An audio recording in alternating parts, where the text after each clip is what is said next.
Welcome to What's Viral Today. Get ready for a whirlwind tour of the latest buzz in politics and sports. Subscribe and hit the notification bell to stay in the loop with the most viral stories from around the world. It began with a buzz, a notification on my phone, innocuous at first glance.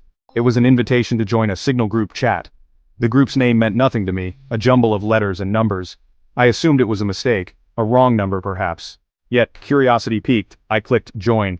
Little did I know I was stepping into a maelstrom, a whirlwind of classified information that would send shockwaves through the corridors of power. The messages came in a flurry. Names I recognized flashed across my screen. Waltz, Hegseth, Rubio. These weren't just any names, these were the architects of American foreign policy. They were discussing a planned military strike, a retaliatory strike against Houthi rebels in Yemen. I watched, stunned as top-secret details unfolded before my very eyes.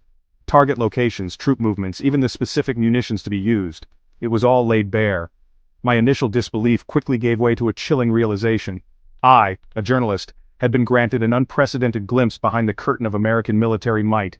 This wasn't a press release or a carefully worded statement. This was raw, unfiltered, and utterly terrifying. The chat itself was a hive of activity. Michael Waltz, the National Security Advisor, seemed to be the main orchestrator. His messages were curt, direct, and imbued with a hawkish tone that sent shivers down my spine. He spoke of the need for decisive action, for demonstrating American strength in the face of Houthi aggression. Pete Hegseth, the Secretary of Defense, echoed these sentiments with unwavering support. However, not everyone in the group shared their enthusiasm. I watched as a virtual tug-of-war played out between the hawks and the doves. J.D. Vance, the vice president, expressed reservations, cautioning against rash action. He argued for a more measured approach, one that considered the potential economic and political ramifications of a full-blown military intervention. The debate raged on, a digital battleground where the fate of nations hung in the balance. Through it all, I bore witness to the inner workings of the Trump administration, their fears, their ambitions, and their chilling willingness to resort to force. It was a sobering experience, one that left me with a profound sense of unease. The fallout from the leak was swift and brutal. News outlets around the world, my own included, pounced on the story, dissecting every detail of the leaked messages. The administration, caught red-handed, scrambled to contain the damage.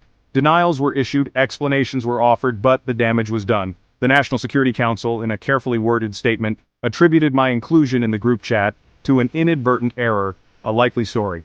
VP Vance's office, meanwhile, insisted that any disagreements expressed in the chat were merely part of a healthy debate, and that all parties were ultimately united behind the president's decision-making.